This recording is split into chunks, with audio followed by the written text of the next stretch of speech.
Senhora Presidente, Senhor Primeiro-Ministro e demais membros do Governo, senhoras e senhores deputados. O Senhor Primeiro-Ministro, no início do seu mandato, afirmou aqui no plenário que o ano de 2012 seria o ano de viragem. Não foi.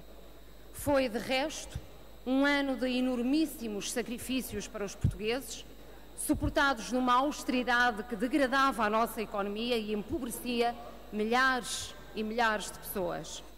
Ontem, portanto, na discussão do seu último Orçamento de Estado, o mesmo Primeiro-Ministro afirmou nesta mesma sala que o ano de 2015 será o ano de viragem.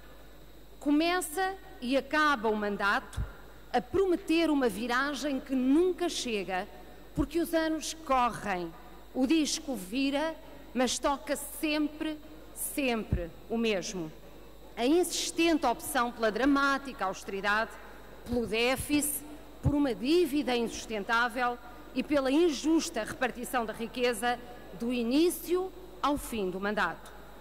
A promessa de 2015 como ano de viragem que geraria maior capacidade económica aos portugueses é de tal forma vã que o Governo, em vez de acabar com a sobretaxa do IRS, inventa um crédito fiscal que, face às suas condicionantes, torna muito difícil a reposição de qualquer valor dessa sobretaxa aos portugueses.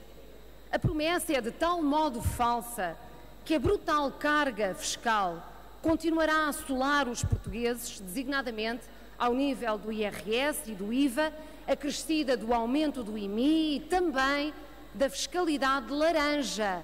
Permitam-me, senhoras e senhores deputados, que depois do refúgio que o Sr. Ministro do Ambiente hoje aqui demonstrou, recuse aqui usar o adjetivo verde para um pacote fiscal que tem como primeiríssimo objetivo sacar 165 milhões de euros brutos em impostos e taxas à população. Mas a promessa de viragem é também de tal forma ilusória que o salário mínimo nacional líquido não chegará aos 450 euros, as pensões mínimas não conhecerão acréscimos superiores a qualquer coisa como 2 euros mensais e só em prestações sociais o Governo vai cortar 375 milhões de euros. Isto é o Governo PSD-CDS no seu melhor para ensaiar uma viragem na recuperação do rendimento das pessoas. E a acrescentar a tudo isto e a muito mais que aqui poderia ser exemplificado, o Sr. Primeiro-Ministro, em resposta aos verdes, veio ontem anunciar que, ao contrário do que foi determinado pelo Tribunal Constitucional, tenciona fazer tudo o que puder para que os cortes salariais não sejam integralmente repostos em 2016, propondo que a reposição se faça a conta-gotas, querendo, portanto, afrontar o Tribunal Constitucional e também os portugueses que já têm a legítima expectativa de receber os seus salários na íntegra, pelo menos em 2016. Alega o Primeiro-Ministro que a crise ainda não acabou. Pois não.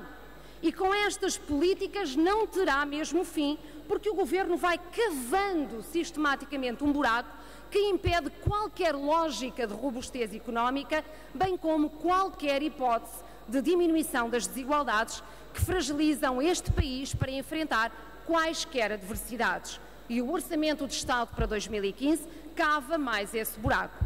Senhoras e senhores deputados, em relação a tudo o que ficou dito, não há inevitabilidades.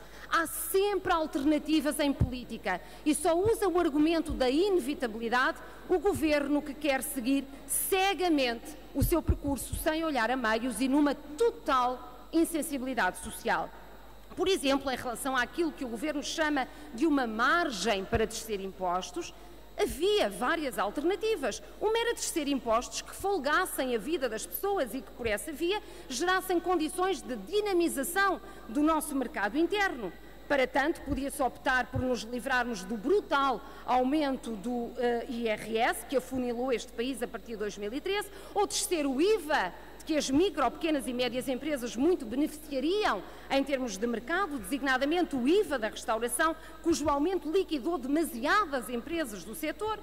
Mas a opção, repito, a opção do governo PSD-CDS, com o apoio do PS, foi descer a taxa do IRC, beneficiando antes os grandes grupos económicos e financeiros, mantendo, entretanto, todo um conjunto de benefícios fiscais de que estes gozam e que retira milhões ao erário público.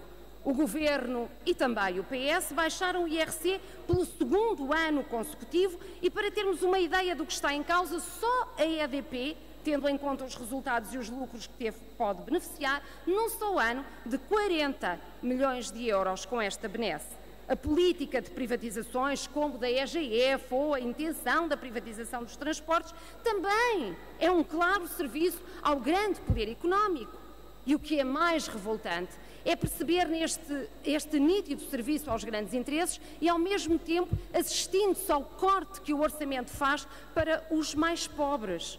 Não admirará, portanto, que relatórios como o do INE ou da Unicef nos digam preto no branco que a pobreza alastra, atingindo de forma assustadora e desumana tantas crianças, tantos idosos e tantas pessoas em idade ativa.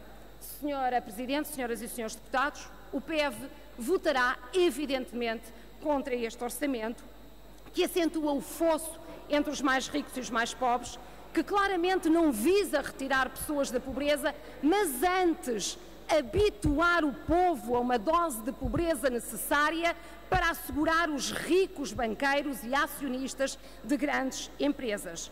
Para além disso, estamos também perante um orçamento de Estado com um cenário macroeconómico infundadamente otimista e que ignora, por exemplo, o colapso do BES e os custos que daí podem revelar-se na nossa economia. Esta é a opção que a política à direita oferece ao país. Mesmo para terminar, os Verdes não deixarão, obviamente, de apresentar um pacote de alterações ao Orçamento de Estado, centradas sobretudo em 3 eixos. Primeiro, no combate ao empobrecimento das pessoas. Segundo, na dinamização da nossa economia interna, com proveitos do ponto de vista social, ambiental e económico, através de uma produção e de um consumo mais localizados. Terceiro, numa verdadeira fiscalidade verde que tome como objetivo exclusivo a alteração de comportamentos para garantir melhores padrões de sustentabilidade. O apelo que fazemos, entretanto, é que o povo português não assista impávido e sereno à implementação destas políticas maquiavélicas, mas que demonstre o seu desacordo com estas políticas, que lute por alternativas políticas, por outras respostas de que o país precisa, que lute pela dignificação do povo português. Os Verdes estão certamente nessa luta.